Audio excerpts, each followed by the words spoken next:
Morning, how are we? Morning. How are you, sir? Doing well. I'm Paul Everett. I'm going to be making some comments from Item Public. Oh, yes, Aaron did tell me that. Good. Glad you're here. We'll get an initiative on November's ballot. I think it's too late. Well, But we'll find out this morning. I can find out the time. all right. I know that the city council is voting on their ballot this evening. I know the time is extremely short. Yeah, but But you folks have lots of power on you. You can vote heaven and earth. yeah, right. That usually gets us in trouble. Please. Oh, yeah. Good. Good. So I will respond to your email today. You went to my junk email. I went to two. Yeah, I don't know why. Did you? I was cleaning, well, you've emailed me before. So I was cleaning out my junk email yesterday because somebody called me and said, I emailed you. I don't have it. I just figured you. No. It does that. I don't So know I why. went through my junk emails yesterday and sure enough, two emails that I was supposed to get a couple weeks ago were in my junk email. And I see your name. So I thought you might have got hacked. Somebody hacked it, you know? Yeah. I clicked on it and it was, questions.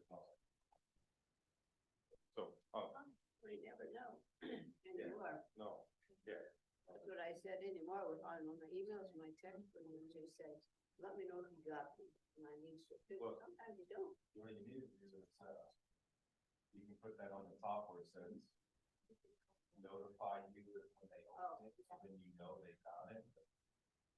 I had no idea. I was like, oh shoot, Carol probably think I'm ignoring it.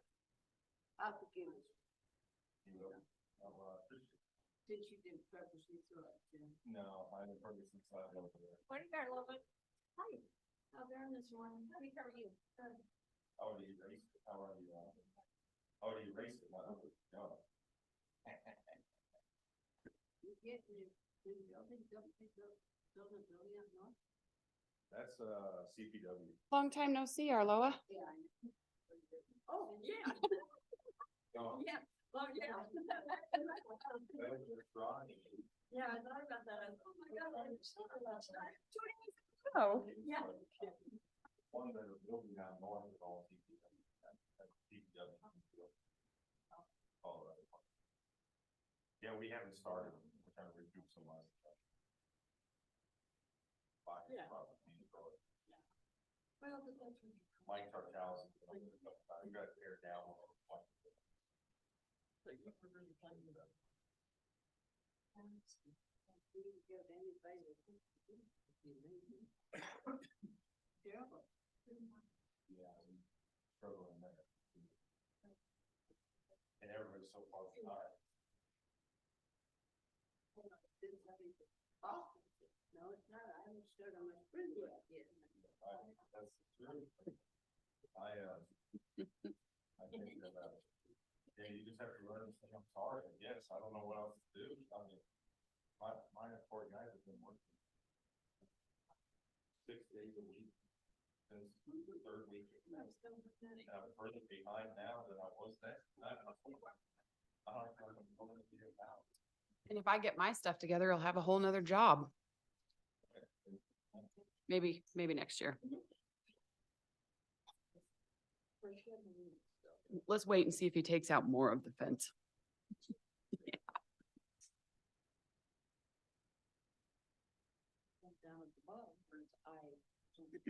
Yeah, I think I'm out for this year. It's I have so much other stuff. working, So much other stuff. but I will respond to that. Jeff's not gonna know who you are, Candace. Jeff's not gonna know who you are. Different glasses, different hair. You were in here one day, he's like, I didn't even know who that was till she started talking. Like, really? Well, her hair? So-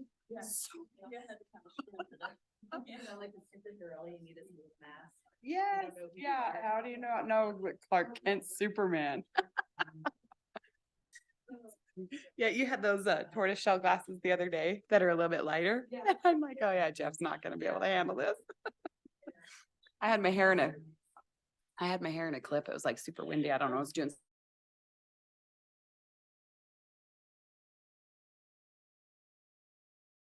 Did you cut your hair?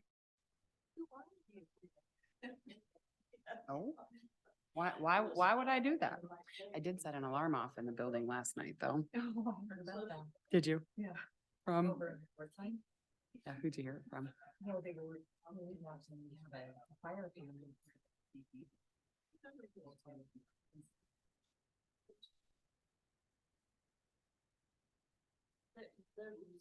Who reached out to Kim? Kim last night and said, hey, so Jeff had me give a tour to, E. Wright Dickinson, Bass Commissioner. And I told him, don't touch the bars on those doors. Just when I open it, just get on in and don't touch anything. I think if you leave them open too long too, that they will go, because I didn't see him touch anything, but my badge wouldn't shut it off. And so I thought I better call her and tell her, because I didn't want the battery to go dead and then they're expecting it to have an alarm. And she said, I think it's hardwired in and the battery won't go dead, but she's like, "Oh, I'm in there at 6, I'll take care of it." I'm like, oh, because I let the fire department in the other building when they were looking to do their like little exercise thing. And we hit the top, well, Chris, hit the top bar on the stairs that went all the way down to the basement. And the alarm thing went off. Well, there was nobody in the building, but I didn't know if it was attached to something that would go to dispatch or whatever. And Brad's like, it's not. He said it goes off. I'd have to go and turn it off with a key. So I'll go in the morning and turn it off. I was like, well, there goes my record. I'm like, they're gonna throw a big old fit. And I told them too. I said, I'm gonna take you on that side, but don't touch anything. And then just like that, my driver's she was gonna go.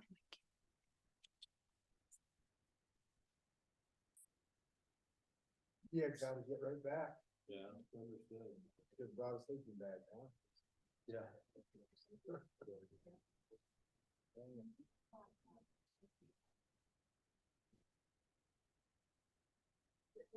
Oh, I can show you on like. Google Earth image, yeah, but if you have. Yeah, we can, but as far as, and then we can prep what we come up with, yeah.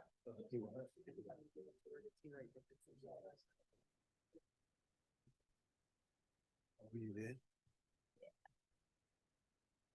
That's the Daisy last night and So, Kim. who else did they put on the first group? Did you get a complete? I didn't get a look at all. Oh, you just got told. to Just- get one.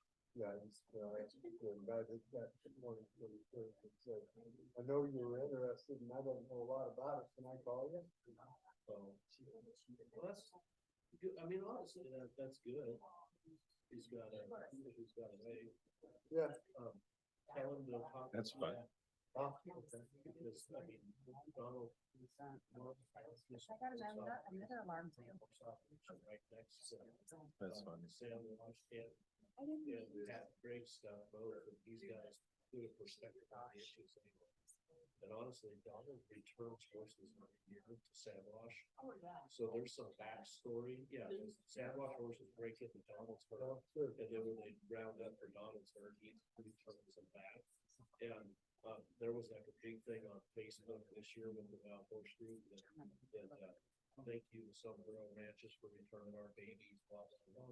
So Donald's interacted with that for a lot of years, he'd be a good reference. well, the warning I've gotta have for our guy, Andrew Gross, it's a volatile issue. And there are people that are very. I wonder if this is, if, This was Jeff's set up last night. Oh. And I wonder if this is if, so, yeah, we need to. this one is if that definitely. No, that's exactly how. How's it the was. state I know that's how it was though in our meeting last week. Because if she's here, she sits there, Perfect, but I don't know if she's coming or not. perfect. Hi, I'm Tony. Nice to meet you. She was part of the alarm thing last Yeah. night. Did you call, you had some alarms go off? Right? Oh, that's funny. I got them handled early. Did they get it? Kim took care of it this morning. Oh. Yeah. Okay.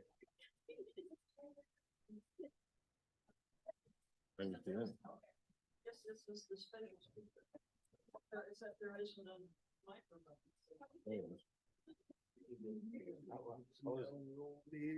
I looked at, I thought I seen a Jeep. Is there a Jeep? Yeah.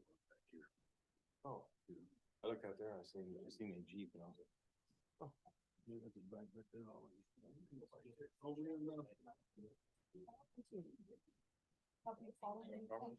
Normally I don't, I start texting about 5 minutes before.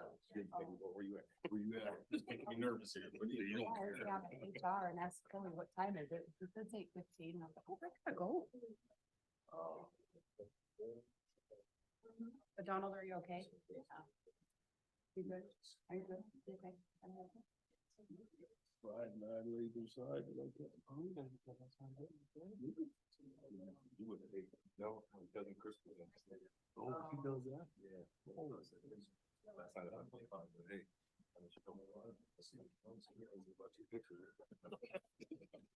That what it was? Little just for men on that? Yeah, yeah, girl. Yeah, we can get that. You didn't want to go home. No, you can't go crazy. You know, you carry. That's all that comes in his eyebrows. But I think it's pretty good. I think, you know, like stuff that you get. Start with black.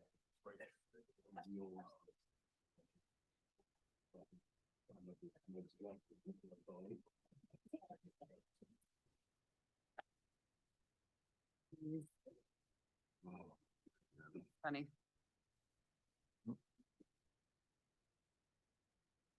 Somebody's going on. All right, would you stand with me for the Pledge of Allegiance? I pledge allegiance to the flag of the United States of America and to the republic for which it stands, one nation, under God, indivisible, with liberty and justice for all. Thank you. We'll call this meeting to order, September 12th, 2023. I will make a Chair will make a motion to approve the agenda as presented. Second? Motion and second. Any further discussion? Hearing none. All in favor? Aye. Motion carries. Chair will make a motion to approve the consent agenda A through O. Second. All right, motion and a second. Any discussions on the consent agenda? Everything is normal, so, all right, all in favor? Aye. Aye. Motion carries. All right, we'll go into public comment. Public comment, we ask you to come to the front, state your name and where you live, and you have roughly 3 minutes to address the commissioners concerning anything that your heart desires. Tracy?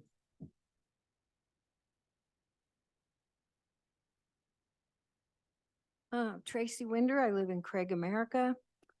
I'm a little confused about the junk ordinance and where we are on that. And it's probably my fault, but like 3 weeks ago, I thought this was something that was going to be on the ballot in the fall. And then last commissioner meeting, I believe the updates to the ordinance were approved. So if there's time, do you suppose there could be some clarification of that? For sure. Yeah. Thank you.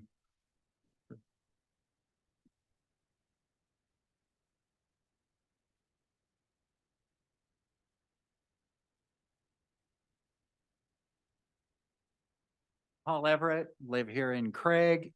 First of all, make it clear, I am speaking only for myself. I represent no group, no organization, nobody other than myself. I may also be on a fool's errand this morning in the fact that I'm going to ask you to create a ballot initiative to put on the ballot for the November 7th election. The timing may be such that it's not possible, but I'm going to make my comments anyway. I would like to thank you for this opportunity to address the board. I would like to provide testimony concerning the current operational status of the CNCC campus here in Craig. I previously sent you all an email detailing the current sad state of affairs of the campus. From February 2019 until January of 2022, I was the associate IT professional at CNCC Craig campus. I left at that time to take a similar position with Colorado Mountain College and provide support to both the Leadville and Salida campuses. I left that position at the end of June 2023 and accepted an offer to resume my position as associate IT professional here in Craig. I resumed my position on July 17th, 2023, and began to work in earnest. I was extremely hopeful that my presence in Craig would address the issues that the IT infrastructure faced in my absence and prepare the campus for classes that began on August 21st, 2023. I found Fred Byers, Director of IT for both campuses of CNCC, overwhelmed by a failing IT upgrade on the Rangeley campus. The Craig campus was in dire need of my experience and expertise. Jake Byers, senior IT professional on the Rangeley campus and son of Fred Byers, told me that his goal was to get the contractor banned from future projects in the state of Colorado. After I had inspected the Craig campus, I began to take the initiative to start the needed upgrades. First thing I did was request 6 video cables on July 19th, 2023. As of August 28th, 2023, when I gave my resignation, these cables had not yet been ordered. The Rural College Consortium provided funding for new computers. After much insistence on my part, I finally received 48 of the 77 new computers and monitors on August 10th, 2023. These computers were used to upgrade the 2 main computer labs on the Craig campus. These computers were delayed, according to Jake Byers, senior IT professional on the Rangeley campus, because, paraphrasing his statement, the Suburban was sent to Craig to pick up some papers for shredding. And so unable to load the Suburban. I would like to urge this council to create a ballot initiative such that the CNCC campus is defunded. I can extend my remarks at your leisure, and that the consideration to become part of Colorado Mountain College be put forth forthwith. Thank you for your time. Thank you. Yeah, thank you. I can take any questions if you wish. I think afterwards, if you want to stay around, we could talk to you for sure. I will wait. Yep. Thank Yep. you.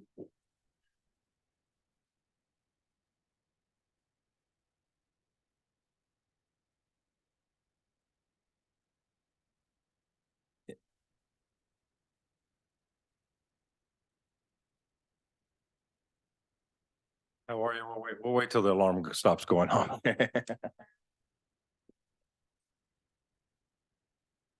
There you go. Nope.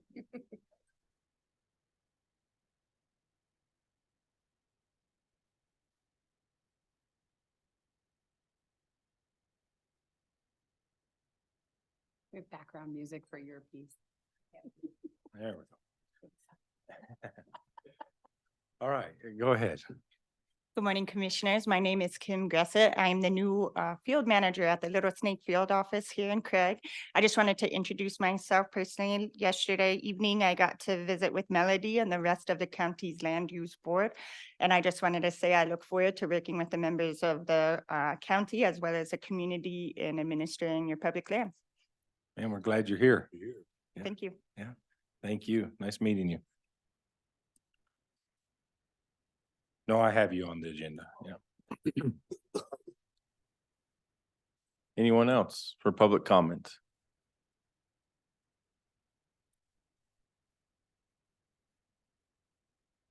Hearing none.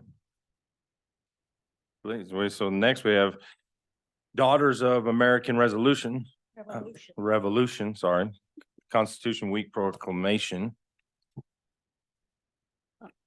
On Sunday, the 17th, we start a Constitution Week in recognition of the 236th anniversary of the signing of the Constitution. The Constitution was finally ratified and became in effect March of 1789, of which we inaugurated George Washington on April 30th, 1789, and has been our Constitution since. The Daughters of the American Revolution would like to have you proclaim the week of September 17th through the 23rd as Constitution Week. And I have the proclamation here. Whereas the Constitution of the United States of America, the guardian of our liberties, embodies the principles of limited government in a republic dedicated to rule by law, and whereas September 17th, 2023 marks the 236th anniversary of the framing of the Constitution of the United States of America by the Constitutional Convention, and whereas it is fitting and proper to accord official recognition of this magnificent document and its memorable anniversary, and to the patriotic celebrations which will commemorate it. Whereas Public Law 915 guarantees the issuing of a proclamation each year by the President of the United States of America, signs designated September 17th through 23rd as Constitution Week.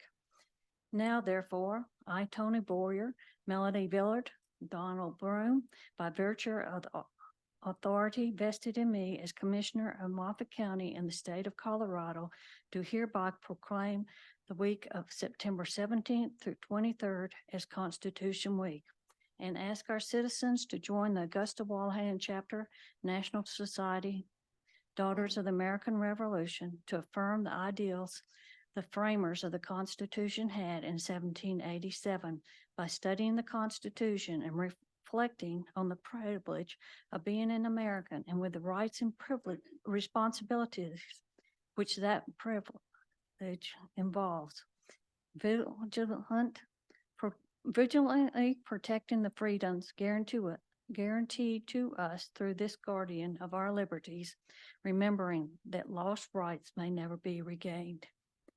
In witness thereof, I hereto set my hand and cause the seal of Moffett County to be affixed this 12th day of September in the year of our Lord, 2023. Thank you. Yeah, appreciate that. We we appreciate you guys coming every year. We really do. And what is the pleasure of the board? Tony. Oh, yeah, go ahead. Sorry. On the 17th, which is the beginning of Constitution Week, and it's on a Sunday this year. Okay. We will be down at the corner of Yampa and Victory, ringing bells at 2:00. At 2:00. And we invite anybody to ring their bells at 2:00 on the 17th, no matter where they are. Perfect. Thank you. Just don't get your bell wrong. Just don't get your bell wrong. Yeah, right, yeah. Yeah, that's Chair, I'll make a motion to proclaim Constitution Week, September 17th to the 23rd, year 2023. Second. Motion and a second. Any further discussion? Just a big thank you. All in favor? Motion carries. All right, we have a public hearing at 8:45. Jeff, that is 4 minutes. You think you got that? Let's see it. Morning, Commissioners. So on the agenda in front of you are two letters to endorse. One is, it's actually the memorandums of understanding, one with the Great Northern Conservancy District and one with the Juniper Conservancy District. There'll be a series of these coming in that I'll probably in the future put on the consent agenda, but they're agreements that we need to sign with each of the districts that have jurisdiction where we'll be doing a water augmentation plan. And what it shows is that the district doesn't have a problem with us conducting an augmentation plan in their jurisdiction. And so two of them are in front of you today. I'd ask for you'll see they're already signed by the districts. And I'd ask for you to conclude that. Well, we appreciate them not opposing us during this. They're actually supporting it. Yeah, They're they're very encouraged. Yeah. Mr. Chair, I would move to approve the memos of understanding with the Juniper Water Conservancy District and the Great Northern Water Conservancy District as presented today. Second. All right, motion and second. Tough one. It's out of our control when they over appropriate and we need an augmentation plan, and thankful that they're willing to jump in and help us through this and support us. So, Yes. all in favor? Aye. Aye. Motion carries. I'll just put the future ones on the consent agenda as we deal with Route County and. And then maybe we just highlight them and then we can make a mention. I'll make sure they're highlighted during that time. So, Okay. yeah, Thank you. thank you. Thank you. All right, so we're just going to take a 2-minute recess, and then we will go into our public hearing. Thank you.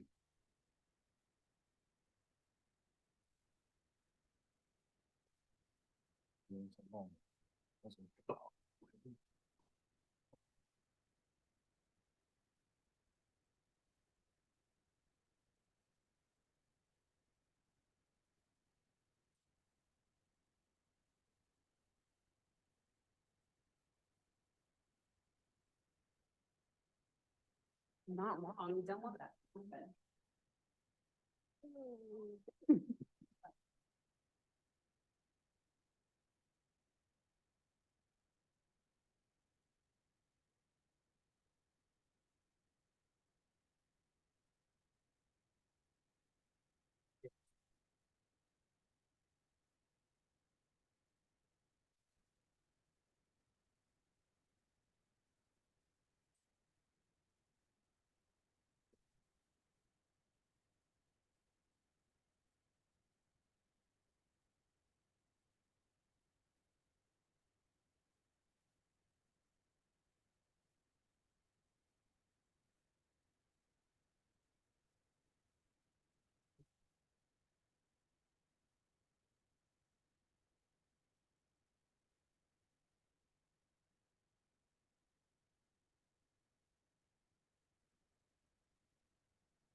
Yeah, hard time.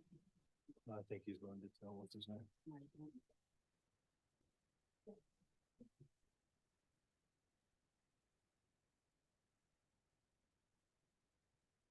No, it's plugged into the wall somewhere.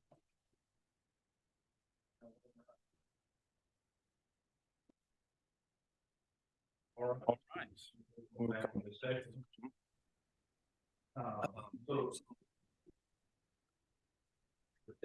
Yeah, so let the record show today posted public hearing regarding resolution 2023-92 was to authorize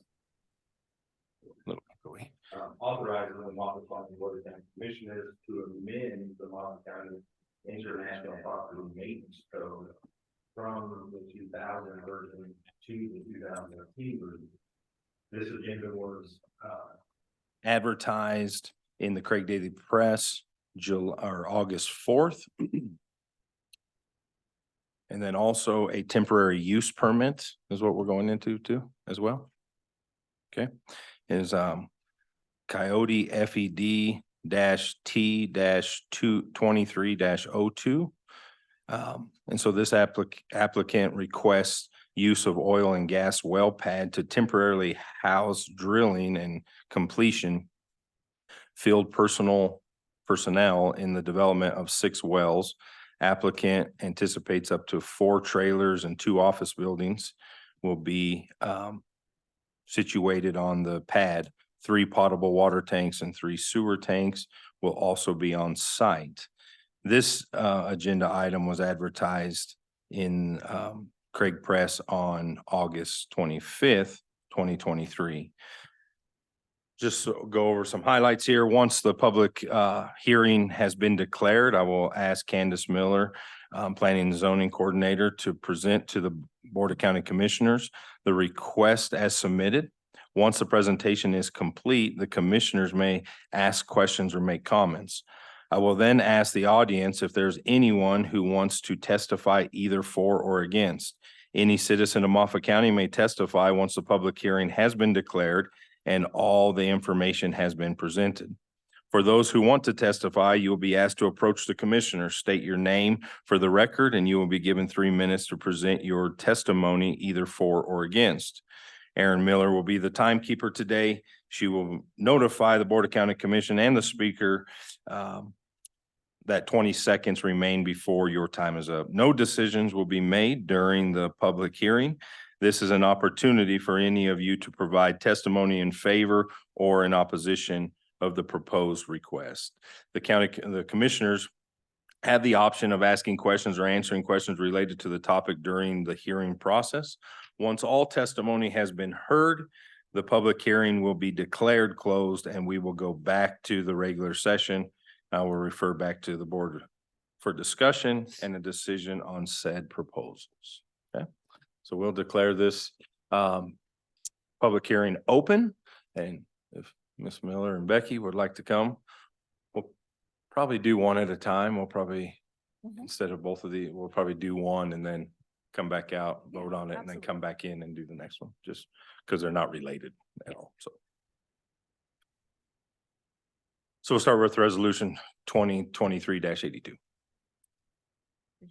Yes, real quickly, I want to address, I sat next to Candace, looked at this today and realized you previously approved resolution 2023-82 without a hearing, which is why this was set for a hearing today. So that resolution should appropriately be rescinded by you. And then what you passed today should be an amended resolution, and the new number will be 2023-99. So I just wanted to say that needs to be on the record, should this board choose to adopt this resolution. Yep. Thank you. Candace, you want to talk about the resolution? Yeah. For a moment. So the resolution, the amended resolution 2023-99 is updating the current 2000 International Property Maintenance Code, which was adopted by Moffat County in 2004. And we are updating that to the 2018 version. I did just want to reiterate that this is an update to a code that has existed since 2004. It is not a junk and rubbish ordinance. It is not an ordinance. It's just a maintenance code update. And so with that, the only, as per the last meeting, the resolution is adopting the 2008 version with changes in Exhibit C, so the amendments to the International Property Maintenance Code, which remain the same as the Exhibit B from, Exhibit A and B from previous amendments to the Property Maintenance Code, with the exception of section 305.1 for rubbish and trash. Change the section to read, all exterior property and all premises shall be free from accumulation of rubbish and junk unless stored in an enclosed container, enclosed building, or out of plain sight from a roadway or adjacent property. And then section 308.2.2, and that section is in regard to the storing of appliances or other refrigerators or other large home appliances, that those should be after premise unless stored inside of a garage or enclosed building. One of the sections was to first remove the doors before placing outside. So I have put in there to remove that section of without first removing the doors. So basically meaning that this can be stored without removing the doors as long as it's in a garage or enclosed building. Yeah. Well, and the city is on this code. The city is on this code. We share the same We building share the same inspector. building inspector. This code, other than those two things that were changed. And some more, they've expanded on their fire section, which really seems to apply more towards, multi-dwelling apartments, and maybe more commercial settings than it does for residential. It's nearly identical. There's some updated language that protects both the owner and tenant of a property. But other than that, it's the same. And with this property maintenance code, there has been very few times in which the county has had to refer to this property maintenance code. But when we have had to address a situation, which is typically an extreme situation, this is something, that has been available for us to refer to and address situations. Any questions? Commissioner? Statements? Good done. All right. Appreciate it. Okay. So at this time, we will open it up to public comments regarding resolution 2023-82. Which is going to be 99, but we're in public hearing, so we cannot pull this off until we come back into session. So we will refer to it as 2023-82 because that's what's on there, but we will remove that and put it into 99 when we're done. So, Okay. So if anybody wants to come, you can. Oh, do you want me to move? Yeah, if you want to. Hold on. To speak either for or against resolution 2023-82. To adopt the 2018 International Property Maintenance Code. You knew I was gonna say something. I was hoping. I'm Dan Haskins. I live in Moffett County. I wonder why they call it the International Maintenance Code. Is that around the world? Is that just wording? Is it put there to make it sound more enormous or what? I'm totally against this. I think 2004 was probably a mistake too. It's too nitpicky on people living outside of the city. It takes away your rights. You're not protecting anything except the people going by that see something they don't like. And having to put refrigerators in your garage to store them, that's why they're outside in the first place. The garage is already full. So I think it's totally ridiculous. It's against the Constitution. And it needs to be scrutinized a lot before you adopt something like this.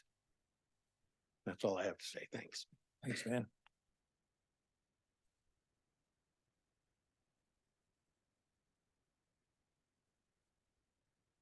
Anyone else for speak either for or against resolution 2023-82 to adopt the International Property Maintenance Code?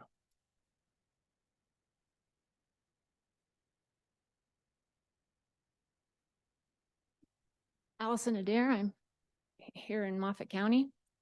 I am against any past or present international property maintenance code.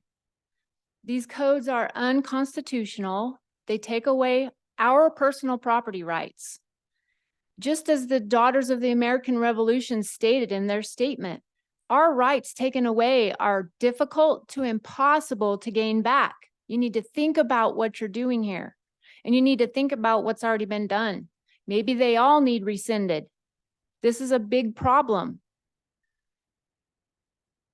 I don't consent to your control of any sort over my property. I do not consent.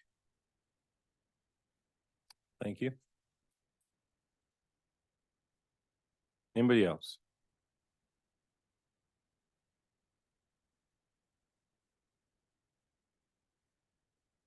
One more time. Anybody else that would like to speak either for or against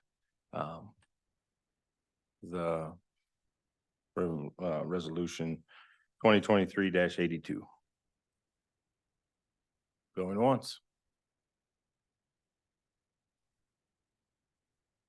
All right, we'll come out of public hearing and go back into regular session. Couple things, items, we'll have to remove this and replace it with 23 or 2023-99.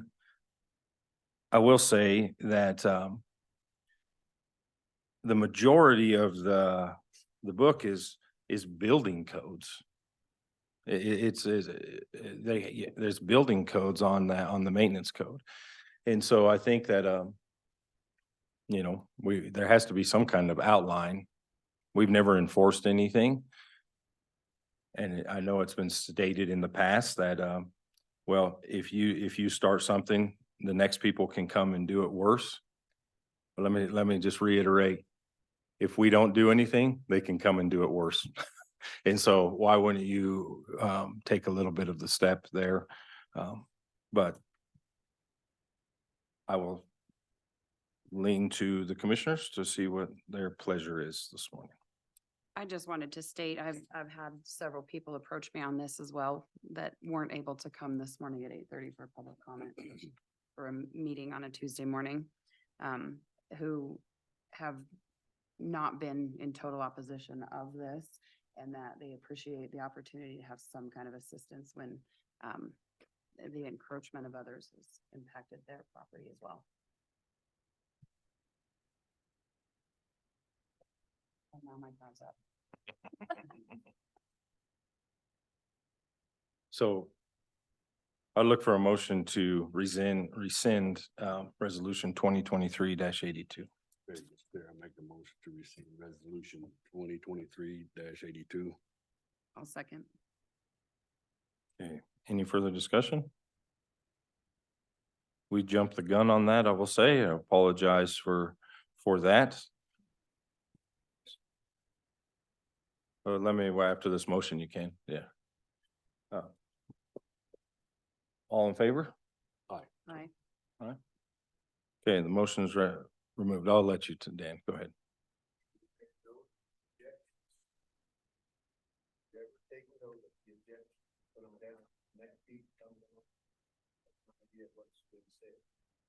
We do. Yeah. All of our meetings are recorded as Yep. well. And all my notes are that you guys objected. Yep. All right, yep. So now we'll look if board's pleasure to, if you want to pass resolution 2023-90-99 in the adopting of the 2018 International Property Code. Before you do that, I would ask a question to Candace for clarification. Well, what was the board's pleasure on this adopting of the 20? Yep. We have come in with some updating to some definitions, which they were not in favor of. So those were removed, which did not change, you know, the structure of this 2018 property maintenance code. And they did vote in favor of adopting. 100%. I had one individual who was opposed. One, okay. Okay, thank you. Yep. All right, what is the pleasure of the board?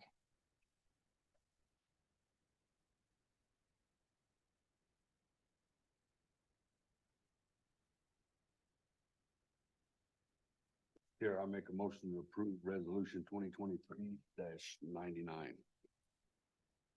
Second. A motion second. Any further discussion on resolution 2023-99?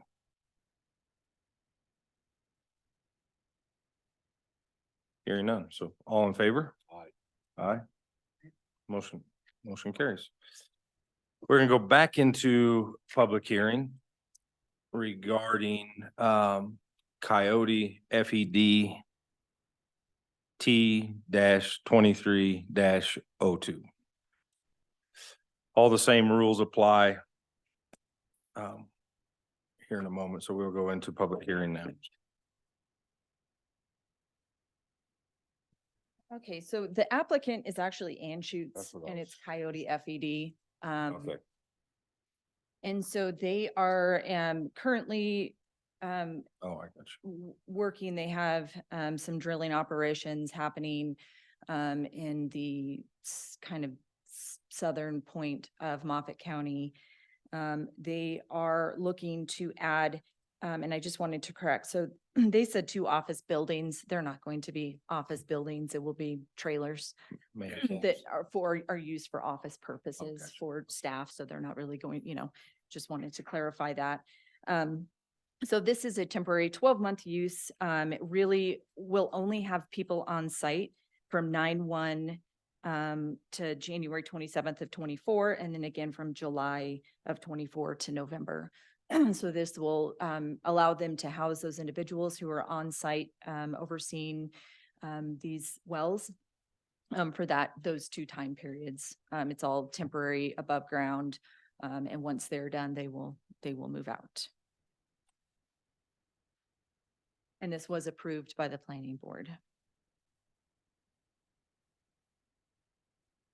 And there was no impacts to, they're actually accessing the property from Rio Blanco down below. So, and I'm not exactly sure that their map gave me, I think, what is this county? I don't exactly know what this county road was that they're, if you see this map. I don't know if that's on there. Yeah, they're coming in from below. And they understand it is only a 12-month, and they did not really express interest in extending it past the 12 months. Gotcha. So. Exciting. So get some drilling going in Moffett County again. I know they had to jump through a lot of hoops to get to even to this point, so. All right, thank you. Mhm. Any questions, I guess, first for Candace? Hearing none, all right. At this time, we'll ask the public if there's any comments, either for or against this application for temporary use under Ann Schultz Exploration Corp.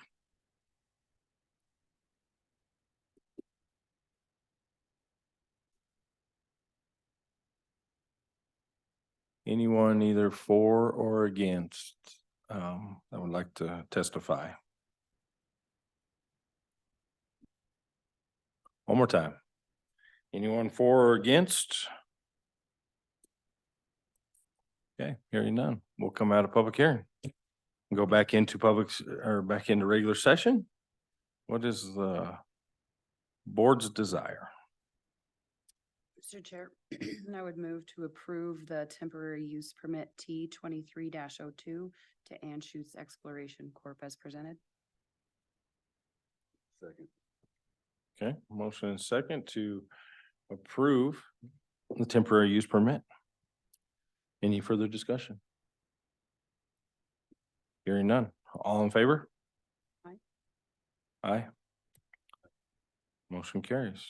All right, on to staff reports. Candace Miller, you're back again. This is Lewis variance request. Yep. Mr. Lewis is here.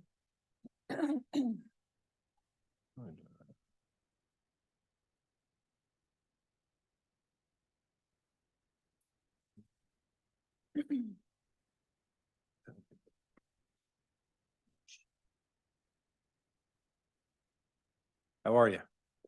Okay, I have Tourette syndrome, so if I yell, "Ma," or something, that's You're okay. just excuse. Yep. Yep, you're good. So I will just start real quick by saying that Mr. Lewis reached out to me in regard to relocating a mobile home And we have a section 511 in the Moffett County zoning code, which states that no mobile home older than 1977 shall be permitted to be set for any use in any district in the county. This does not include existing mobiles already in use unless that use should cease. No two or more individual mobile homes of any age shall be allowed to be joined or married together for any use. However, there was an exception amended in 2008 that states mobiles, excuse me, older than 77 may be allowed to be set if the home can be brought up to 1977 HUD standards by modification or remodel. Any changes to that home must be permitted and approved in advance by the Moffett County Building Department prior to the home being set. These will be considered on a case-by-case basis and may require the approval of the Moffett County Board of Commissioners. And so that is why we are here today.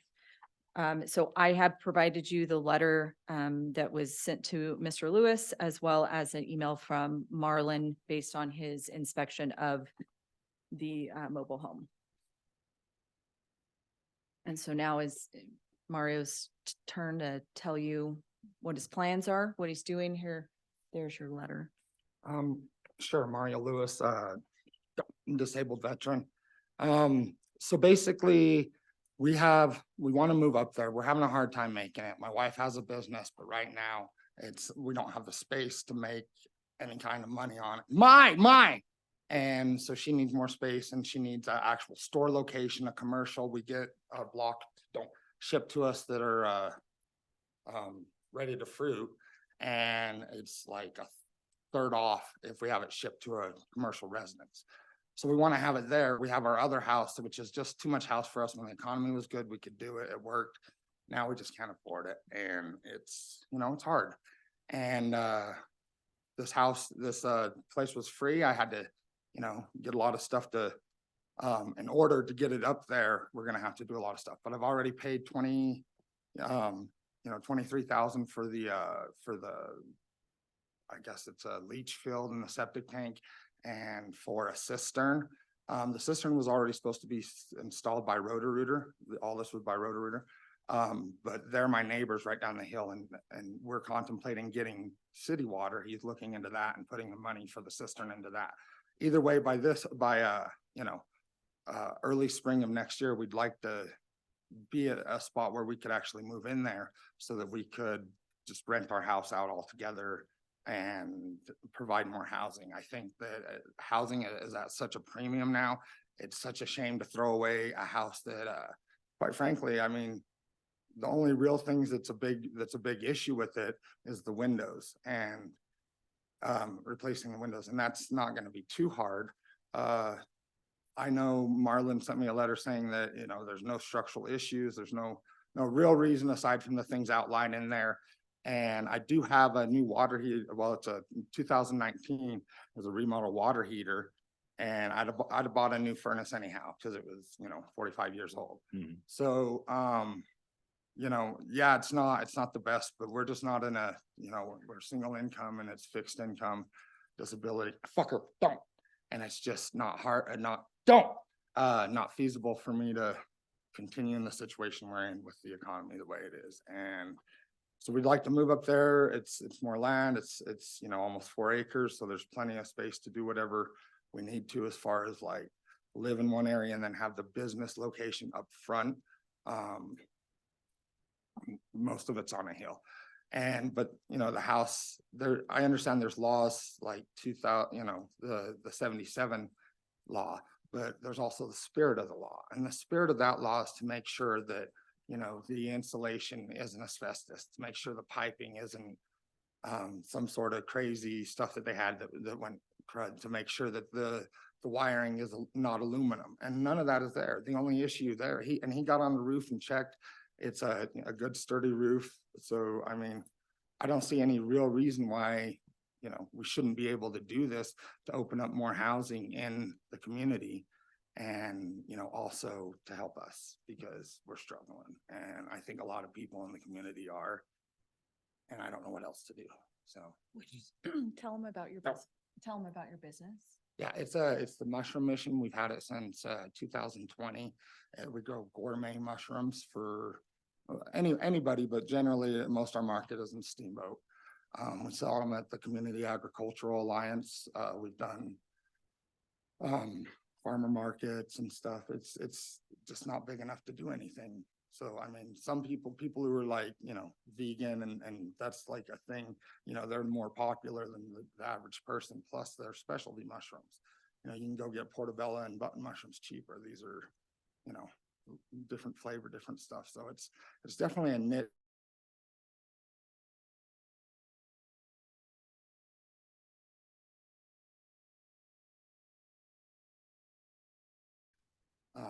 The equipment, the know-how, the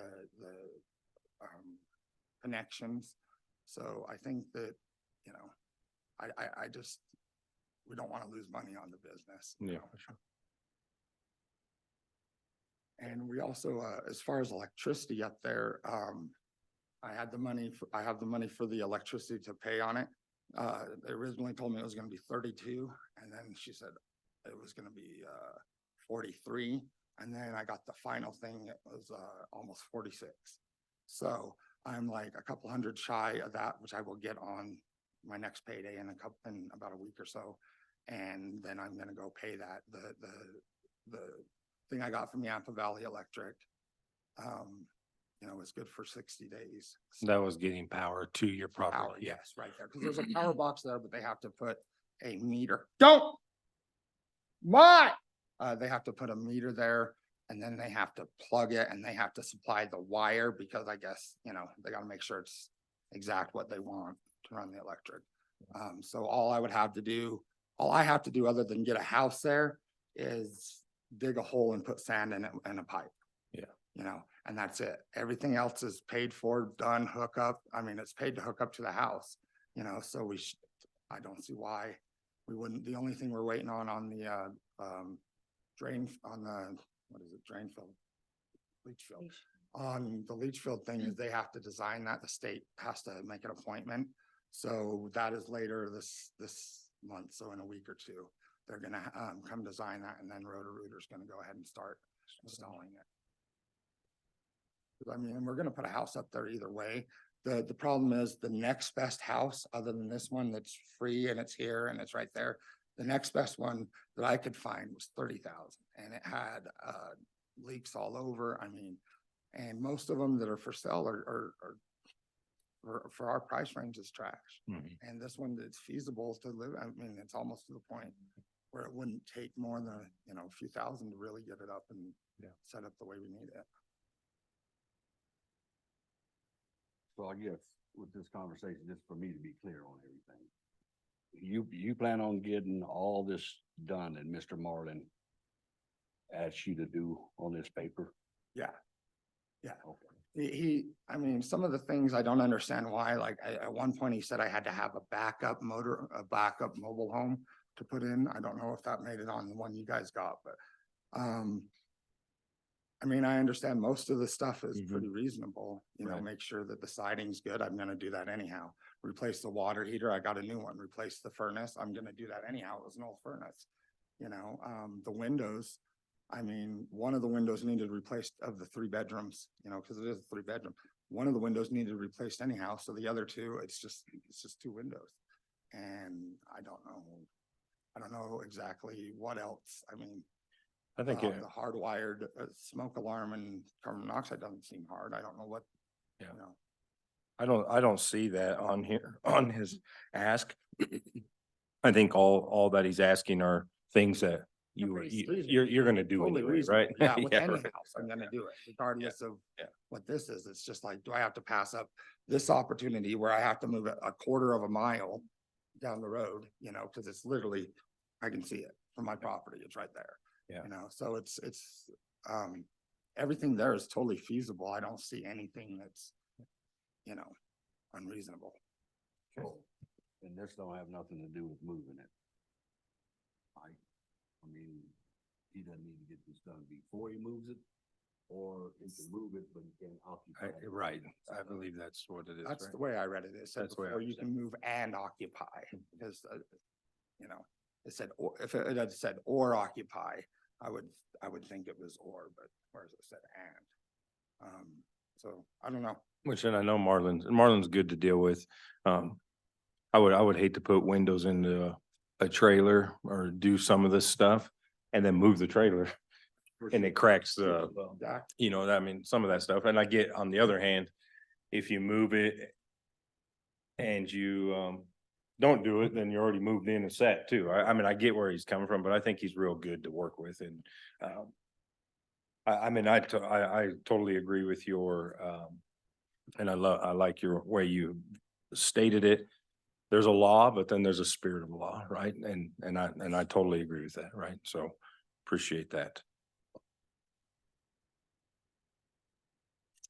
I don't have any problems with it. So. I just wanted to add, so with that, the list that Marlon sent over, my understanding is that trailer can be moved and he will not issue or sign off on anything for him to occupy until these things are done, which are all standard things. If you were going to move a trailer, even within the trailer park, you know, spots over, you still have to get those things checked. And, so he would be able to move it, set it, and then get all of these things approved. If for whatever reason he occupied without those things, then, you know, obviously that would be a whole nother situation, but Marlon has been pretty helpful and willing to work with him and get him this list, which is, like you saw, pretty standard. So. Well, I know that it's stated that the meter, when the power would not be able to be turned on until, basically he signs off on everything. I see. Yeah. So that's what it said was the meter, there'll be no power, there'll be no. Usage. It's gonna take a few months, even if we were to get it set later this month, you know, it's gonna take a couple months to get it to the point where it's like ready to go in. It's gonna, you know, so I'm hoping to do it before the snow really flies, but. Yeah. I don't know. Yeah, I get it for sure. Trying to survive. Yeah. We appreciate you coming. What is the pleasure of the board?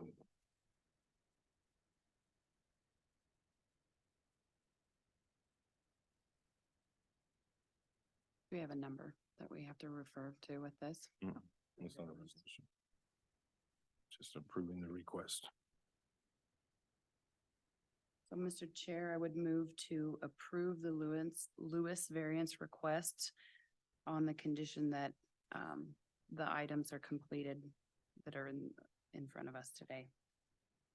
This list be completed.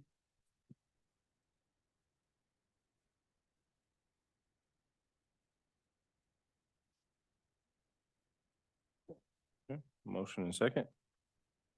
Before we vote, just appreciate your service. Thank you very much. To our country. Greatly appreciate it. And we all know what it's like to just try to survive sometimes, right? And it's just, we've all been there. So, yeah. Well, we're glad, we're thankful that you came, and sorry it was maybe a pain some of the way through, but sometimes we gotta jump through hoops to make things happen, right? So, all right, all in favor? Aye. Motion carries. All right, thank you. I'm gonna let you take those copies. All right, Okay. thank you. Thank you.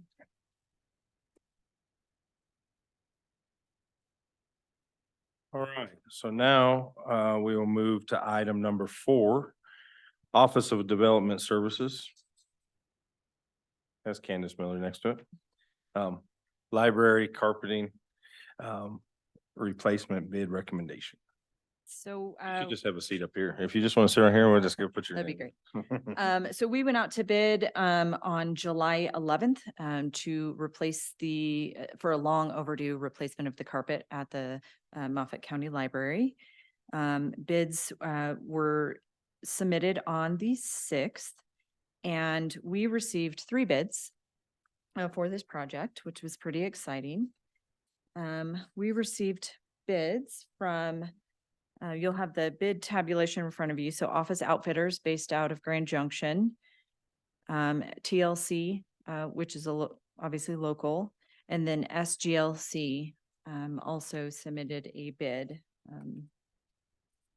Why is TLC? Two TLC. Yeah. Well, so the way that we wrote this was being unsure of how we wanted to approach it with all of the existing shelving, we weren't certain. We kind of priced it out to move cabinets and do carpet on one side and then move them back and do it on the other side so that we had carpet consistent underneath all of the furniture.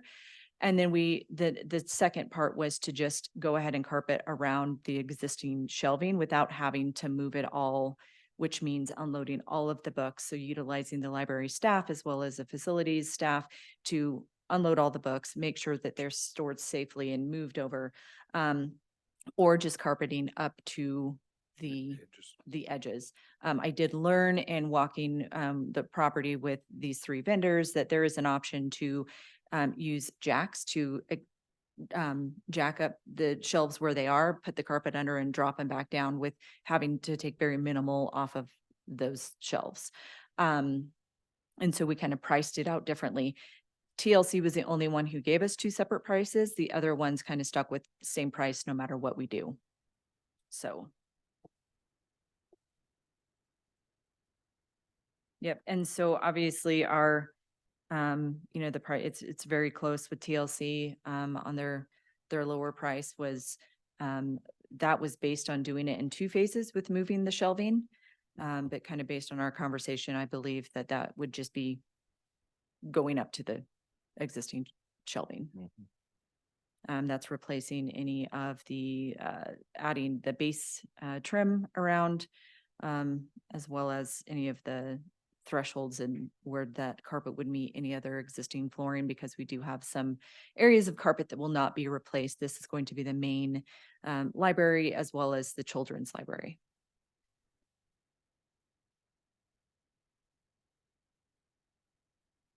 So because those are very close, I, leave it up to you guys on whether or not we choose.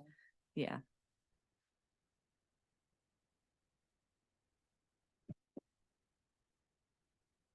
And the 41,000 is to jack the shelving units up and replace carpet underneath. Yeah. So his pricing, and I wasn't able to get a hold of Jay this morning before the meeting, but his pricing on that was to cut the carpet and install around the shelving was the 41. Okay. Which I don't know if he understood that 100%. So you think the 35 is to carpet underneath, to jack up and carpet underneath? I think that is to jack up and carpet underneath, and 35 is to go up to the edges. Okay. That makes more sense. I can get clarity on that for sure if you guys need that. I wasn't able to reach him this morning, so.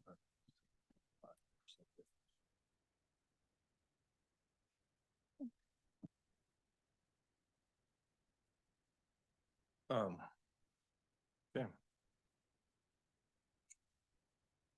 What does the contract state on coming back and work orders and those type of things? Do we have a contract yet? Did they get to see? My curiosity is, it's about a 6.5% difference between the local contractor that your dollar circulates Moffett County 7 times with his employees, or giving Grand Junction money to let them circulate in their community 7 times. That's a hard one for me, but depending on what that is, I mean, if something happens, do they come back? Comes up or something happens, Yeah, when they come back to fix it, do they charge us to come? Because we can come back with the 25, get that row back. Right. Roy? So contract has a 1-year warranty in it. So if there's anything they got back, that's on them. I mean, if there's changes, then that's initiated approval for. What's the other warranty on the other one? Is there a one-year warranty for both contracts? From any of them? So either bid would be held to that 1-year warranty contract in the contract to come back and fix any issues. Yeah, and I guess when you, after the warranty's up, because usually things, go bad about, 367 days after you install them. You get a local contractor to go fix that, and I had an opportunity to bid on it and I was real close. Now I'm gonna go fix that corner, but you're gonna pay for it. All right, I mean, it's just the way business works, I think, in the world, and so, yeah, I'm torn, so, what is your pleasure? Mr. Chair, I would move to approve awarding the contract to TLC in the amount of $35,963.57 for the carpet replacement at the library.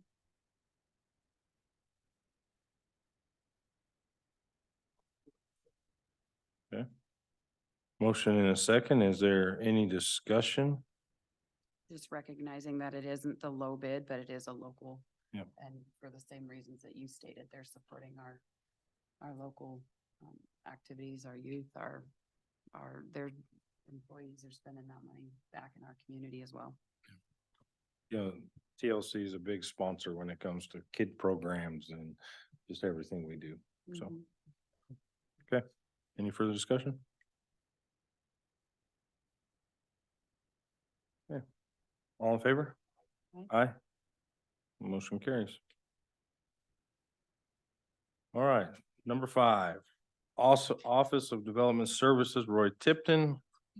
Old courthouse demolition bid recommendation and contract reward. Also BHI change order number 8. Good morning. Morning. Morning. All right, so first up is the old courthouse demolition. And if you look at the bid tab, there's large discrepancies in the numbers. And the reason that happened is I wrote this to try to shed liability, and we're talking about environmental asbestos or whatever else we find over there, away from the county onto the contractors. All 3 bidders, their bids are, as far as what they state and their methods and what they excluded, are all the same. We interviewed SGLC, the low bidder, walked through the whole process, and he disclosed to us, this is what he included. He did not include the phase 2 study, which is yet to be done. So should back up a sec. All we have done is the Brownsfield preliminary. So we have a pretty good idea what's in that building, but we don't know because we didn't drill holes. We didn't get into the roof. There's a lot of unknowns yet. SGLC, they said, okay, well, we're going to bid what we know, which is what they provided in that number, and excluded what they don't know, which means we have to do a phase 2 study. It also means that if we award to that low bidder, there's going to be a sizable change order once that phase 2 is in. So this is a little unusual. If we look at what the hospital did, they hired a consultant, did the phase 2, got into demolition and found more asbestos than what they saw in their initial study. And they ended up in litigation over it. So I'm trying to avoid that with the county, which is why I did it this way. And that's why I recommend that we're going to go with SGLC, move ahead with them, do the phase 2 study, going in with our eyes open that, yes, there's going to be a large change order when that is done to do the mitigation. So are the other 2 fixed? No, they excluded the same things. Oh, so they excluded the phase 2 Yeah, order as well. yeah, So there could So it could potentially be- be large change order on there as well. yes, exactly. Gotcha. And so what I think, because we're public, we said, and it's public record, that we had estimated $2.5 million for demolition. And I don't know this for certain, and my opinion is that they saw that public notice, this is what we're gonna spend, and that's where they decided to start their price.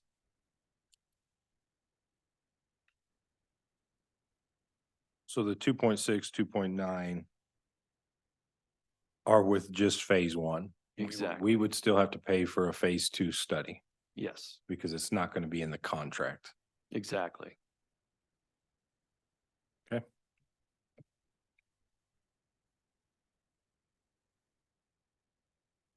Makes sense.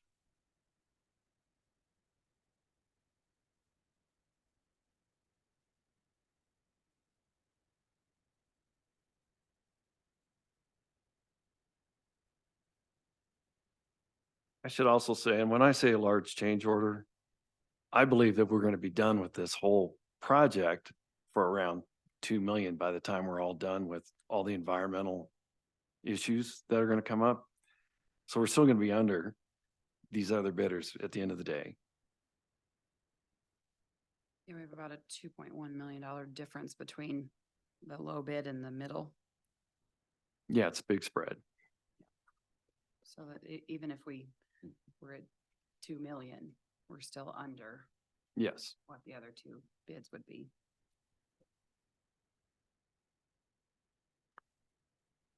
And this is all part of that CDS award. So this is still, we're still within budget on the amount of money we have on the courthouse project in general, old and new, or new and old, I should say it that way.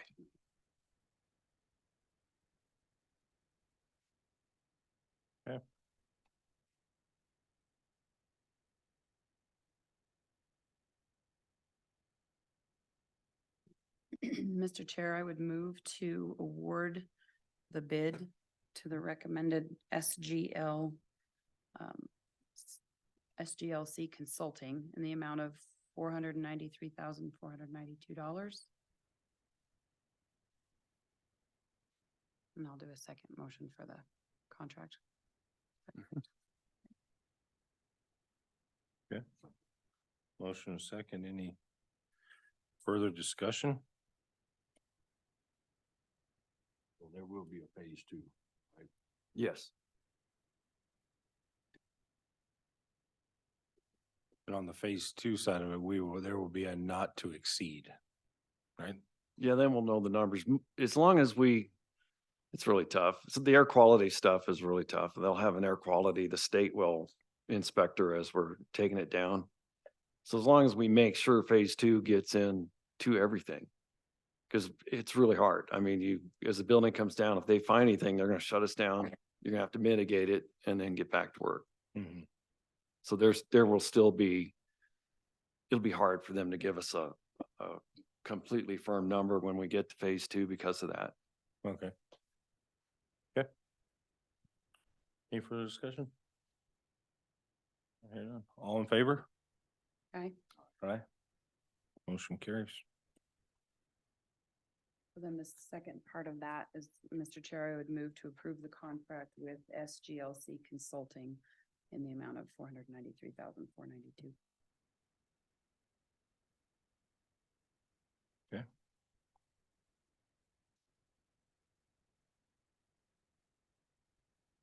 Second. Yep. All right, any discussion? Other than the Technically, clarification for phase 1. Yeah. Yeah. All right, all in favor? Okay. Aye. Motion carries. All right, BHI change order. All right, this is change order number 8. We're almost done. We're so close. There are 3 items on here. There were changes to the NVRs. That is the camera recording equipment. We added a French drain in the parking lot and the big hole out here to fix the soft soil so we can get paved. There's probably $10,000 left in changes that have not been addressed, so we're almost through everything. Anyway, just so you know, we're getting real close. We're still within budget. This is all off of the CDS award, so we're still good that way. And then have discussions on the NVRs because we had issues with one of the manufacturers. We have to have recording equipment, especially for elections. All this stuff had to be operational June 30th. So that's what that change is about. And we're trying to see if we can get some money back on some of that other equipment. Okay.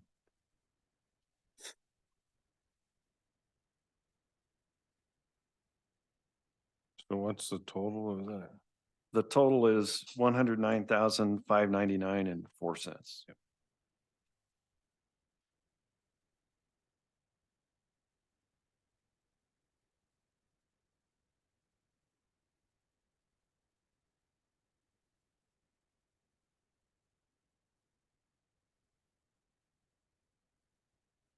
What is the expected date to fill in that big hole and pave it? So paving will be next week. The hole will be filled in before Saturday. So it wasn't a month, they're not a month. What's that? They're gonna pave it next week? Yeah, next week. So the 30 days wasn't, they found a hole in their 30-day schedule. Yeah, They left, it was 30 days minimum, right? yeah, it's just trying to get, when you're dealing with asphalt, it's just trying to get them back over here, especially this time of year. So they have other work to do for the city, so they're gonna be back here to do ours at the Good. same time. Good. Okay.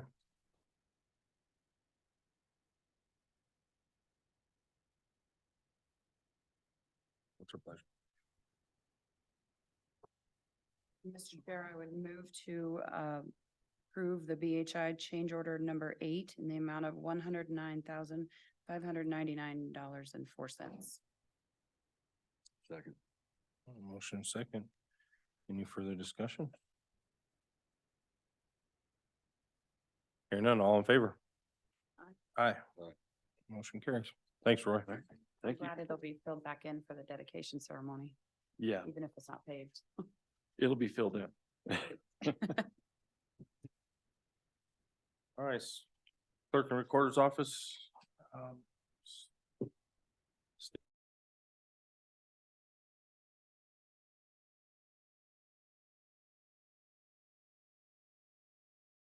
Revision and ballot print and mail service agreement with Fort Orange Press. Good morning. Good morning. Almost afternoon. We've been here. Yeah. So we have decided to go with a different printing vendor for our elections. We originally thought we would go with K&H Election Services, but we have now decided to go with Fort Orange Press as they seem to be willing to work with our needs better. Fort Orange Press was one of the vendors on our bid tabulation sheet. Their cost is $20,250 per election, which is actually a little less than K&H was. Fort Orange Press has agreed to these prices through December of 24. And we have an agreement with them for that as well.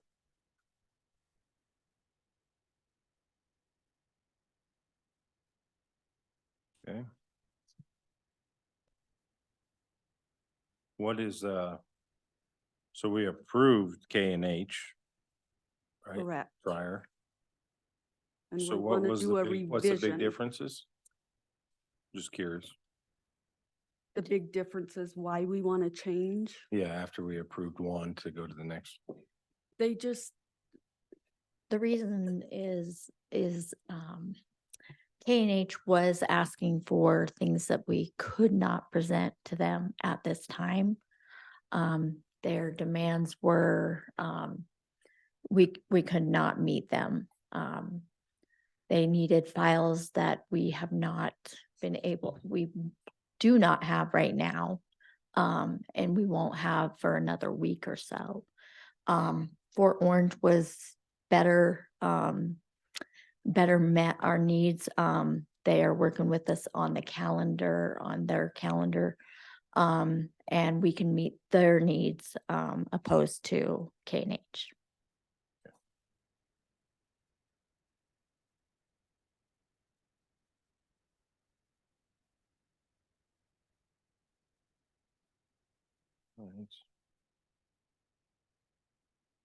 Did you have to do anything to cancel a contract with K&H? there was no contract. Yeah.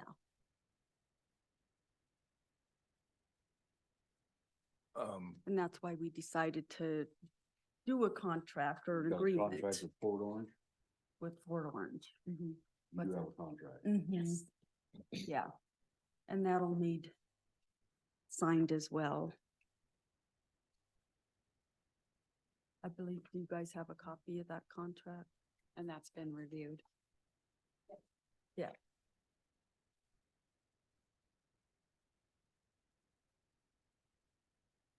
So my question would be, do we have to rescind the prior motion that we made to K and H.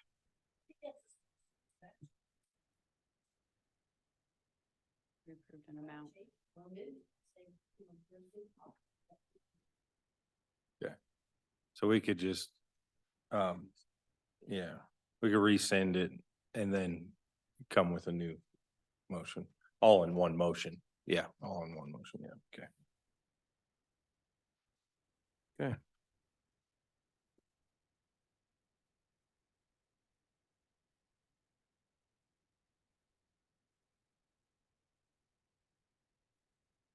Yes, okay, Mr. Chair, I'll make a motion to rescind the bid with K and H. That's the services. The bid recommendation for Ford Orange Press for $20,250. Second. Motion and a second. Any further discussion? Hearing none. Thank you. All in favor? Aye. Aye. Motion carries. So then we need to approve the ballot print and mail service agreement with Ford. We have to approve that as well, right? So.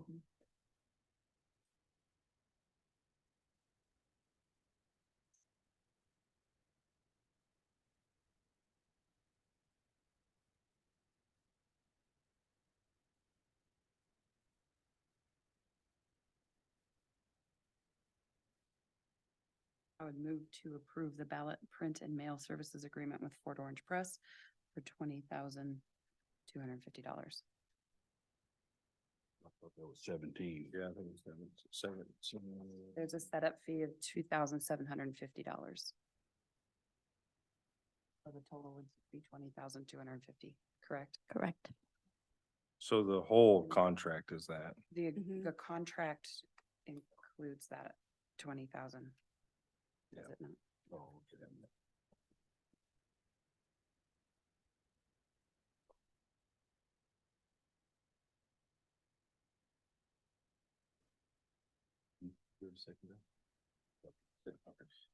I didn't know if we didn't hear. Motion and a second, on, the ballot print and mail service agreement with Fort Orange. All in favor? Aye. Aye. Motion carries. All right, thank you, guys. Thank you. All right, last but not least. Kathy? We have the audit, present the audit financials. Hannon Associates, is Paul here? That's my own. There he is. There he is. Hey, guys. Sir. You let me know when you want me to go. Do you have anything to state before? All right, and the floor is all yours. All right. Well, I'll just reintroduce myself. My name is Paul Bacchus. I'm a CPA with a firm called McMahon Associates.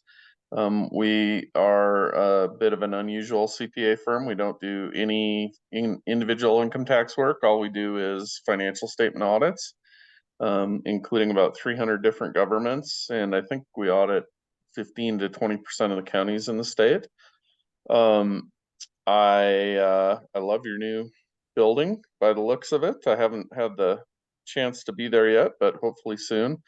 I'm going to share my screen and just walk you through the financial statement audit. So let me make sure, get the right screen. So you should be able to see my screen. And those of you that have stopped in when we're doing an audit, you see, 4 or 5 CPAs sitting in a room, hovering over a computer with multiple screens. And here's kind of what we're doing.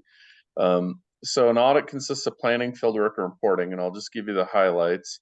The planning part is going through, reading all your minutes. I feel like I attend all these meetings, understanding what actions you've undertaken. But really the biggest part of it, and we do this before year end, is understanding the internal controls that the county has in place. And internal controls are kind of who does what. So you can see each of these is a section. So, how are transactions processed with accounting and finance, assessor, building and planning, health, library, so forth, so on. And we meet with each of those departments and try and understand how does money come in and money go out. After year end, it's more about verifying numbers, and that part is called field work. And field work is, verifying various numbers. So as an example, we meet with the county treasurer and we go through and, as an example, if you have money in call trust, the treasurer has money in call trust, say she has 6.4 or $6 million in call trust, or 181 in a subset of the general fund. We're going to go through and we want to make sure that whatever money is on the books is actually in the bank, and it's insured by FDIC insurance, or a thing called the Public Deposit Protection Act. And ultimately, the goal is that the money's in the bank and available for you to utilize as you see fit. We go through the receivables. Anyone who owes the county money, we want to make sure we're collecting it, following up on anybody who doesn't pay. That money comes in and gets deposited timely. We go through your capital assets. We obviously have had a lot of capital asset transactions with your new building there. We go through accounts payable. That's, any payment that gets made, we want to make sure it's paid timely. We're not paying interest, late fees. It's related to county business. It's a reasonable expense for the taxpayer to undertake. And it's coded correctly. So when we look at your financial statements, we know that an expense that's coded to repair and maintenance is repair and maintenance and not payroll or something else. We go through all your payroll. We want to make sure we follow your payroll policies that you have in place. So you can see these are all your payroll policies. And then we reconcile everything back to your what you show with IRS, make sure that whatever's reflected for payroll on your books is actually payroll. We go through your debt obligations, which primarily consists of the COP issue in 2021. We go through leases, which is just kind of a different form of debt, at least from an accounting standpoint. We go through equity, trying to make sure we have the correct items in the bucket. We have to do some special procedures over your landfill for public health and finance. And then we're going through looking at various ballot questions that have passed for the county in the past. Are we complying with what we promised our electorate we would do? We go through state statutes, and then we do quite a bit of work on grant audits called a single audit. And so the goal is to produce audited financial statements. And let's see, if we take a look here, so we actually have over 1,000 different work papers that have been scanned in and utilized to make sure that the financial statements are correct. And the financial statements are in your packet, and they're right here. And they're, that's also kind of a lengthy report. Let's just take a look. So the financial statements for Moffat County itself, which is about, like most counties, is 100 pages. And the reason it's so long is it's really not just for you, the BOCC, or even the electorate, even though it does go on your website. It's going to go to the SEC, all your COP holders. It's going to go to the federal government for the federal grants you receive, the state government for the state grants you receive, the Colorado State Auditor for compliance, proving that you kind of are following best practice. It just goes, insurance agencies, banking relationships. There's a lot of different users, and that's why it ends up so long. So I'm going to run through a couple things that I think you may find it of interest. The first is, if you went through and read the independent auditor's report in there, it would be referred to as a clean audit opinion or an unmodified audit opinion. It means all those parties that use the financial statements can rely on it and know the fiscal health of Moffat County. Then there's a thing called the management discussion and analysis, which is prepared by Kathy and her team, although we do a little assist on it because we do so many, and she kind of got thrown into the fire. But there's some charts and graphs in here. You can see charts and graphs on where are expenses going out? How are they used? What revenues are coming in? But I wanted to point out kind of the governmental fund chart here. So this is kind of referencing what your savings account has been or your fund balances have been over time. You see this big jump here is because you issued the 2021 COPs to build the your new building there. And you can see that'll drop down back to a more traditional range as those funds all go out at the end of 23. The other impact that's coming into play here is COVID. There was a lot of federal dollars pushed out during COVID, and that's driven up most government's fund balance. But then they're required to be spent with the federal strings that come along with it. And so that'll pull back down. There's information in here on budget actual and why we had variances from budget, but I don't think there's anything that would be terribly surprising in there. I'm gonna just jump to page C5 here, and this takes all your funds, and think of funds as, I guess, different bank accounts that you have. So we have the general fund, road and bridge, human services, jail, lease purchase, capital projects, and then we have a bunch of smaller funds that get collapsed together on this page, but they're broken out and back. So if you look, you'll see revenues come in, think of that as deposits. Essentially, we had deposits in the general fund of 22 million, road and bridge had 6.8 million, human services 7.1. So across all our funds, we had $44.9 million that came in. So you can see, obviously, Moffat County is not a little QuickBooks entity. It's, there's a lot of money moving in and going out. Then we have expenditures going out. We have some transfers back and forth between funds, but deposits come in, expenses go out, transfers go across funds.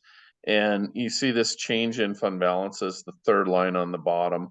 That's how much did we add or decrease from our fund balances or out of each fund. So we added $8.7 million to the general fund, started with 18.6 million. So you end up with 27 million, which is a really healthy fund balance because you spent 10 million for the whole year, and you have 27 million in fund balance. Now, Moffat County is a little different than a lot of counties in the fact that, and I'll show you this in a minute, that you have some really big taxpayers that carry a lot of the burden.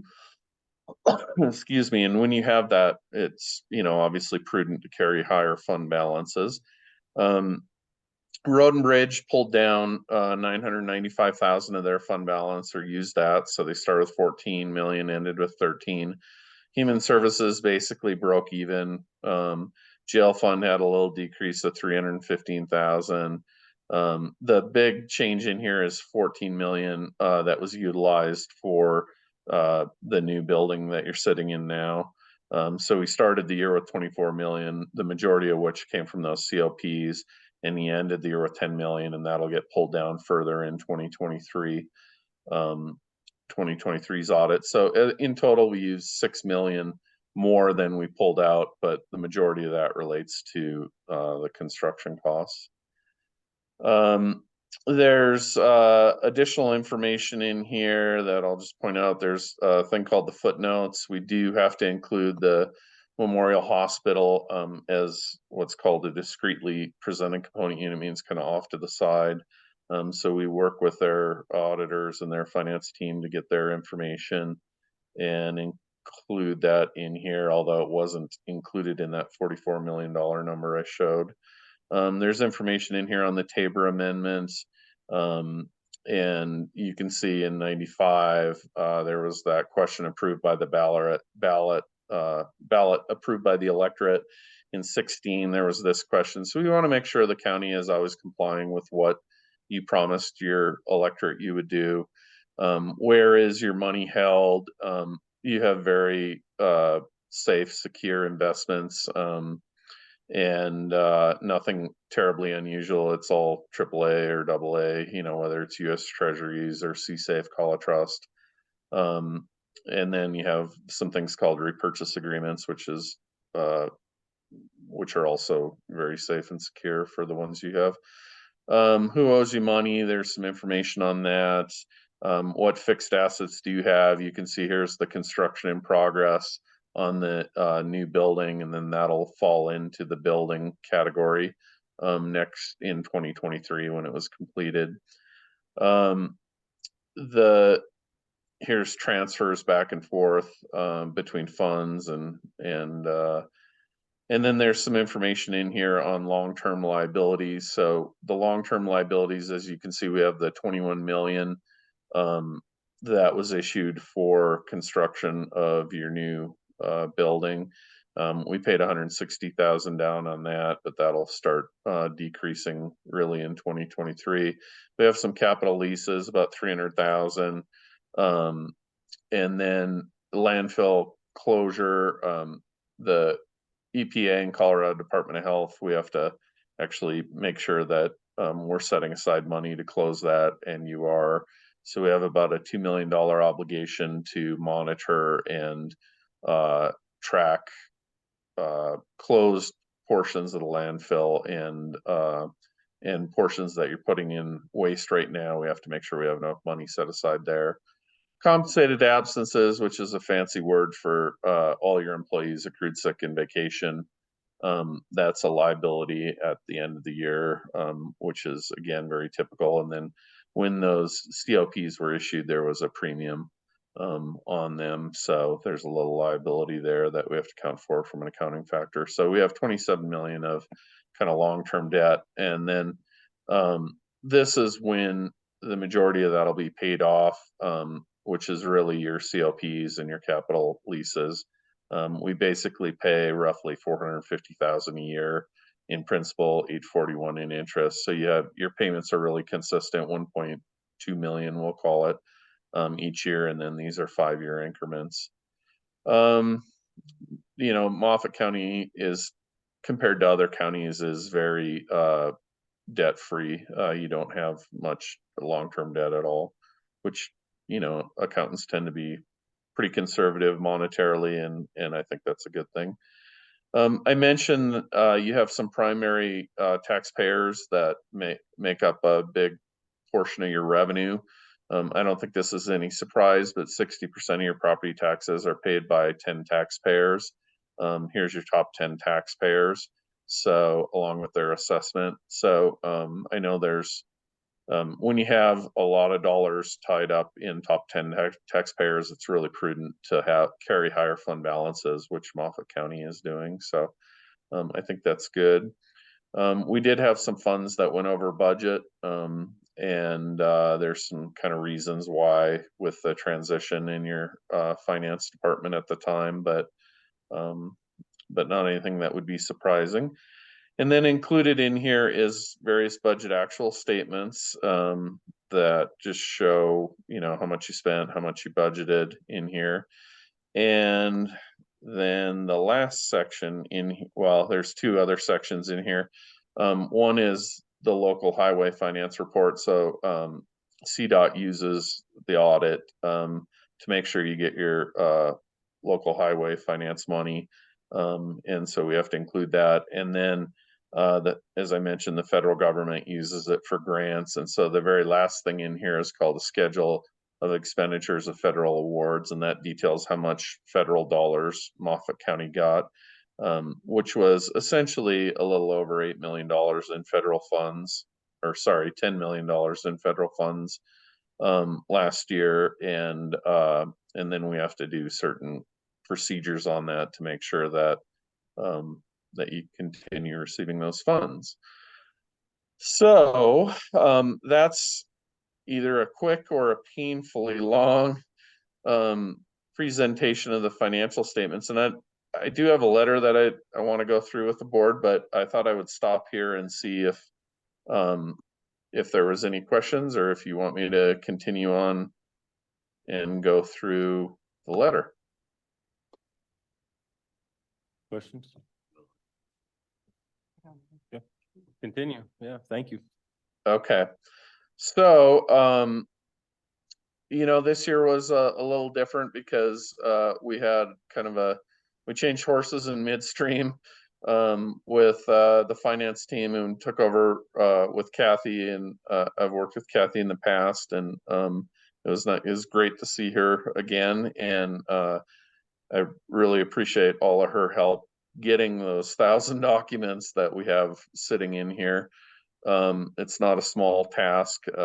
It's, you know, she's kind of constantly barraged with 5 different CPAs requesting stuff, and she didn't snap and yell at us once. So there's a letter that goes to governing boards, and it includes things that independent auditors have to provide. So it has kind of this nerd herd language, qualitative aspects of accounting policies, and that's what accounting policies did we put into place. And yeah. We lost you for a minute. Could you recap that? Oh, sorry. The letter just has, we have to mention certain things that have to be communicated. So the first is, what estimates do we have in here? You have very consistent estimates with other counties. You know, are we going to collect our receivables? How long will your assets last? You do have gravel inventory, which has a value, and that's an estimate of how much you have. How much is it going to cost to close the landfill? How much self-insurance costs are you going to have? But those are all fairly consistent, and you really don't, you handle them the way every county handles them, and kind of consistent with best practice. So there's not really any significant concerns I have with the estimates that are included in the audit. No difficulties other than, you know, kind of the timing associated with changes in your finance department.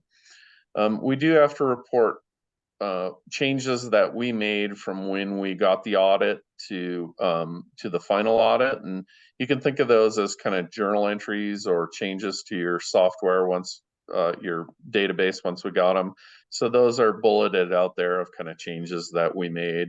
We've given those journal entries to your finance team. I believe they've posted them, so you're all good to go with your information in 2023.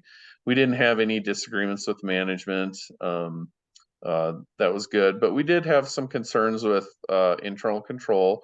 So keep in mind, you know, there's $44 million rolling through an audit, through your audit. It would be really unusual for us not to have some comments on an audit of Moffat County size. In fact, if you didn't have comments, I would be suspicious of the audit. So take them in the spirit in which they're intended. They're not, anyone did anything wrong. It's more, here's some ways we can try and improve the internal controls. So with the transition, there were some challenges with the county health and welfare bank account reconciliation. And you got to keep in mind, we're still new to from Eden to Munis. Anyways, those bank reconciliations were greatly delayed, but Kathy and her team are working on them, making sure that we get those set up and reconciled for 2023 going forward. Library, it's not big dollars, but you know, they collect cash, and it'd be nice if we could get them on some kind of point of sale system. I know that Marmot has a system that could be used. So we're working with them to make sure that if somebody makes a payment at the library, that it gets rung in the software, and then those deposits make it to the bank, and we can reconcile against that software how much should be made. Same thing with their value of book and media. We just want to record that as an inventory amount. Again, that's not a difficult deal. We can get a book value from Marmot and then record that on the books. So I don't think that's anything that has to take a long time or be difficult. As far as the internal control over the jail commissary funds go, essentially we kind of have one person that's processing a whole transaction from start to finish. And generally we want to break out those duties so that we have one person making the deposit and handling the cash, and another person doing the bank rec over that cash. So we would recommend we divide those duties to the sheriff. I think that would be a benefit to his department. You do have quite a few written internal control accounting policies, but they were written taking into account Eden is your software, and you've moved to Munis software. So when your finance team gets a chance to get caught up and has a little extra time, Kathy's probably shaking her head right there. But it would be good to update some of those accounting policies from Eden to reflect the new processes with Munis. And then the last is just an FYI. There's a new accounting standard out, basically where when you're spending big dollars on technology, such as Munis, we have to handle it a certain way from an accounting standpoint. We're on top of that. We'll work with your accounting team to make sure that Moffat County implements it, and you remain in the good graces of the Colorado State Auditor. So that's our recommendations. They're just, ways to improve Moffat County's internal controls, and overall, considering right kind of in the middle of the audit and getting ready for everything, you had changes in your accounting staff. Overall, I think the process went pretty well. I'm not sure how Kathy feels about it, but from our standpoint, it went well. I know that she's working hard because she emails me at 8 o'clock at night regularly. And thankfully he answers regularly. So normally there would be a motion to accept this, and then we, then we're ready to kind of make sure it gets filed with everyone that needs it.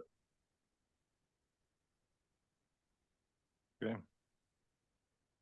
Any comments or questions? Just thank you. I know it's a long process, and They're awesome to work with, always have been very patient and very patient with us in this first audit year. I also did want to bring your attention, there's a letter that needs to be signed for the landfill. It's in that packet. Okay.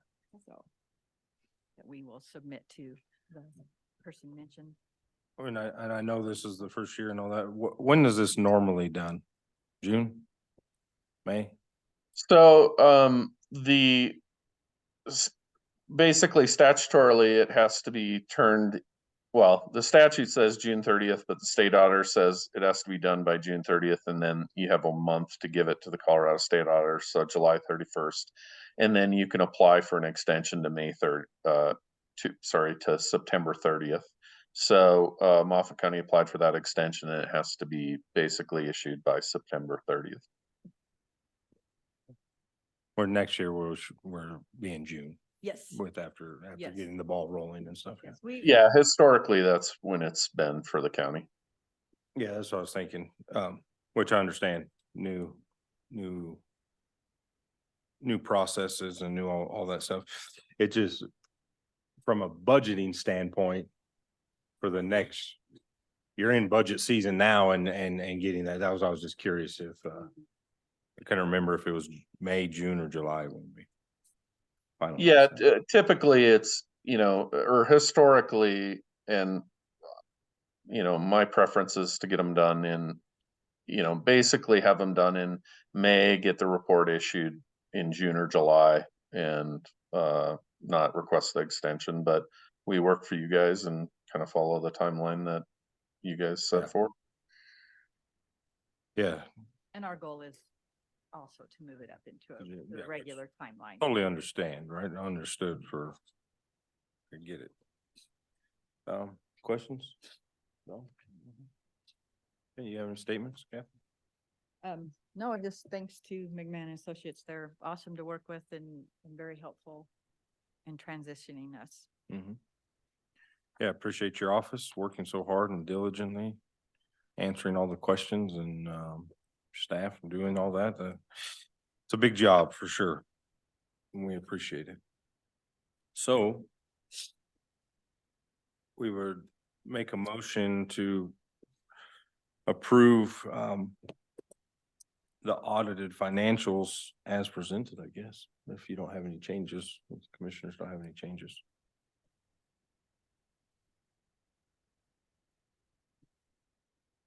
So moved. Since you already stated the motion. Okay, so moved. Second. Motion and a second made, to accept, the audited financials as presented. All in favor? Aye. Motion carries. Thanks, Paul. Thanks, Paul. Yeah. Thank you. very much. Appreciate the opportunity and appreciate the Zoom. It just worked out a lot better today, so I appreciate that. We'll Yes. hold your feet to the fire that you gotta be here next time. I can't wait to see that building. I'm actually really excited about it. So we'll see you soon. All right, I think that is it. Long meeting. Yeah.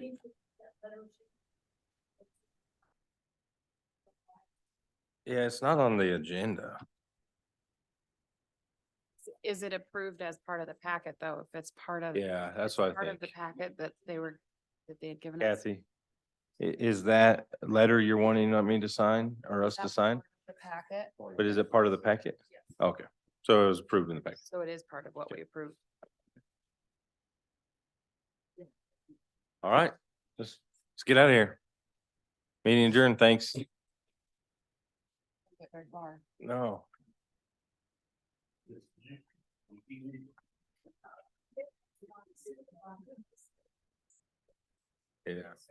Yeah, we know. Yeah, we're entertain his. Yeah, and I'm sure he understands that as well.